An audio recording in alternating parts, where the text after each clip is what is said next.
Neil Melanson again, and I'm with Nick Salchow. Nick the Tooth, that's what we call him in the gym. You can't guess why. Anyhow, we're gonna go over something basic called a hammerlock. Okay, it's about as old gets, but what I'm gonna do is I'm gonna show you a little move to keep it a little more in control. Even though it's very common in wrestling, and it's actually called a potentially dangerous hold, and it's going to be done a little different when we do it more in a MMA grappling situation. Okay, so first thing is Nick the Tooth is going to be, he's going to be here and turn over the referee's face, straight face the camera. Okay, now what we're going to do is I need to show you guys basically how to work a wrist ride properly. Working a wrist ride is not necessarily grabbing the wrist and collapsing it, okay? You actually have to do it a certain way that brings the elbow out. We want the hand to come through. And that's done with my grip and my elbow. I was fortunate that the late Jared Platt, who's just passed away, he was very good at this, and he taught me very well on it, okay? So, my hand will come here, and underneath it's gonna be like in a spiral situation, and I'm going to be here. Now normally my legs, I'll be here or on a side ride. I like to use my feet. I'm not a big fan of being on my knees, but I'm a little injured right now, so for the sake of the demonstration, I'll be on my knees, okay? So from here, I'm going to lock. Now, if I can grab the fingers, I'll take the fingers. If I can grab the wrist, I'll take the wrist. But I don't want to get here on the forearm too much. He's going to be too strong, okay? So I'm going to grab, okay? Now what I'm going to do is I'll have my spiral here. We'll go into that later. And you know, naturally Nick's going to be a little strong with his elbows. He doesn't want to be turned over. Now what I'm going to do is I'm going to grab his wrist and I'm going to start driving, almost like you would do a whizzer on the spiral ride, the thigh pry. And then I'm going to start pushing his wrist towards the mat and extending my elbow outwards. And as he drops down, the hand will crown out. Okay, see how it crowns out? Now, trick with this is Nick's first reaction is going to want to roll, so we have to have body position on him. Okay, he doesn't want his shoulder broken, so he's going to go with the crank. So my body weight is imperative. If I'm up here doing this, you're going to watch him grab me roll. So I got to keep some weight on him here. Now, when I'm keeping my weight, I grab, I hit my spiral, I jam the wrist in the mat, drive the elbow out, drop into a low shoulder, the hand will peek out, okay? And peeks out. Notice I have a real grip on it. I don't have a monkey grip. I got a real grip here. Now, I'm gonna keep body position and pressure on Nick. And I'm gonna slide up to an underhook. Now from here, I gotta keep pressure with my chest. I actually wanna drive him this way a little bit, just to kind of flatten him out a little bit. I'm not going to get him fully flat, but I'm going to get a ton of pressure on him. If I hang back on the mat, that will get him to roll. I don't want him to roll. So I have his wrist. Now, from here, I'm going to do something very simple. I'm going to catch his shoulder with my legs, like this. And then I'm going to crank. So I'm going to keep the wrist, keep it, pinch, and now he's got it. Okay? So it's almost like you're underneath, you're capturing, and you're squeezing. But the wrist control is what you will need to keep with it. Okay? So,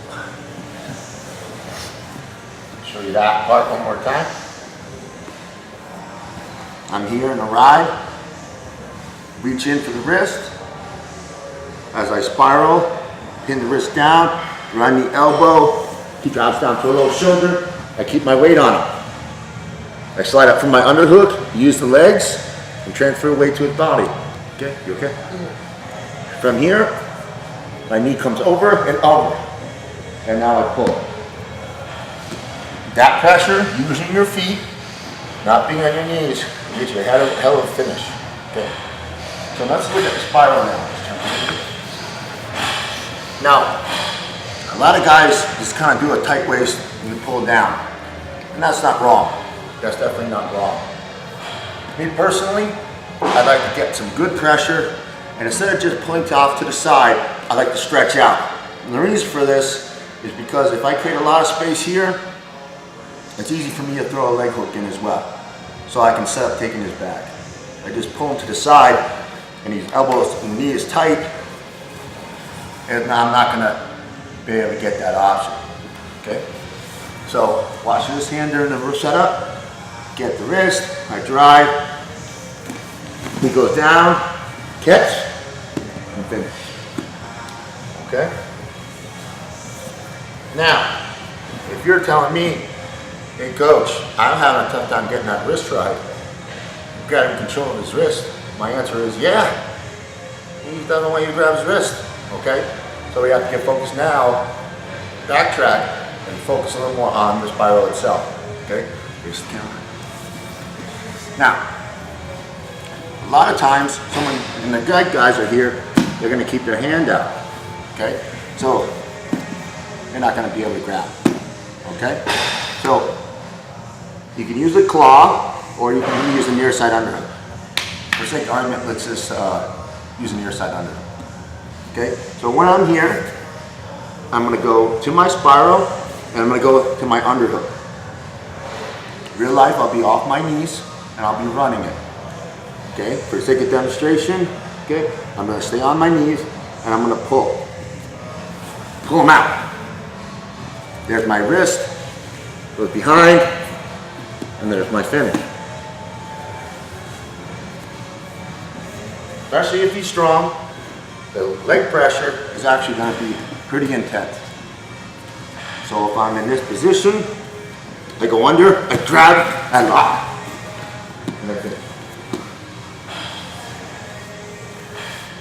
Regardless, anywhere in the position of the game, once you have a wrist ride, even if you can't get it out for the hammerlock, if he just hugs my arm, I got an arm tied. To me, this is one of the best grips you're gonna find in grappling. I would take this grip over so many other grips and positions because I can change so many moves. It allows me to have a lot of control of his movement. It's like I handcuffed him to himself. And I know that I may be able to take his back, look for triangles, look for arm triangles, just move everywhere in the body. And as soon as he starts to get a little froggy and tries to flip his arm out, I get it out. And then I use it against them. That's why these things are kind of neat. Okay? So, when you're here, you pull, catch, grab, drag open, behind the back, and finish. One more time. Here, I'll be riding good pressure, my underhook and drive. There's my wrist. Now I'll go up high, pull out the wrist, and catch.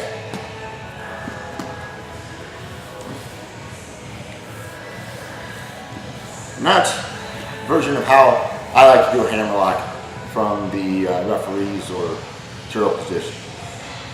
So next time you're at the gym, instead of jumping hooks on the back in this position, when you start going with better guys and they're really good at swimming you off, you might regret doing that. It's definitely worth it to break them down to a low shoulder, get a wrist ride, try to get control, try to go for the hammerlock. And if he starts escaping, you always have the rear naked choke. You always have the back position. So sometimes it's not worth jumping and taking a risk. Most great grappling coaches, jiu-jitsu guys I meet, they always say, I won't jump on the back there. I'll try to stretch him out. So it doesn't matter if you're a catch guy or a jiu-jitsu guy. It's always better to take someone's back and go for those positions when they're stretched out, not when they're balled and tight. Okay? So give it a try and have some fun. Thanks, Nick.